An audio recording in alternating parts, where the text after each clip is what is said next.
नवीन SOP नुसार हे अर्ज बनवला।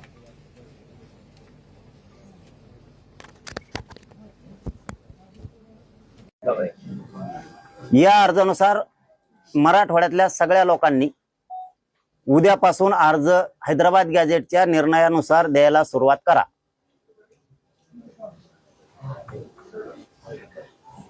ज्यांच्या नोंदी नाहीत त्यांच्या भावकीत निघलेल्या आडनावाच्या नोंदी असल्या, मराठवाड्यात माणसं इकडे तिकडे गेलेले आहेत बरं का राहायला।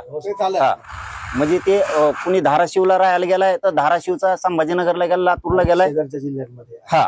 तर मराठवाड्यातल्या आडनावाचे जिथं असतील त्यांना आता द्या। उदाहरणार्थ एखादा जगताप आहे, तो जगताप आता धाराशिवला आहे पण तो आता राहायला गेलाय संभाजीनगरला उद्योग व्यवसायाच्या निमित्तानं।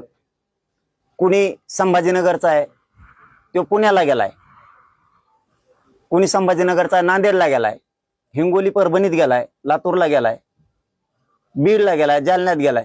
तर मराठवाड्यातले माझ्या सगळ्या बांधवांना मला सांगणं, मी लाडसाहेबांसमोर सांगतोय, त्यांनी सांगितलं अर्ज करायचं, मी त्यांना विचारल्याशिवाय करायला सांगणार नव्हतो। मी मराठा समाजाला सांगितलं होतं, पण आज जाहीरपणाने सांगतो, आपण हे आम्ही सुद्धा आपल्या सोशल मीडियावरती सगळे व्हायरल करणार आहेत। यानुसार अर्ज करायला सुरुवात करा। ज्यांच्याकडे नोंदी नसतील त्यांनी शपथपत्र पण याच्यात दिलंय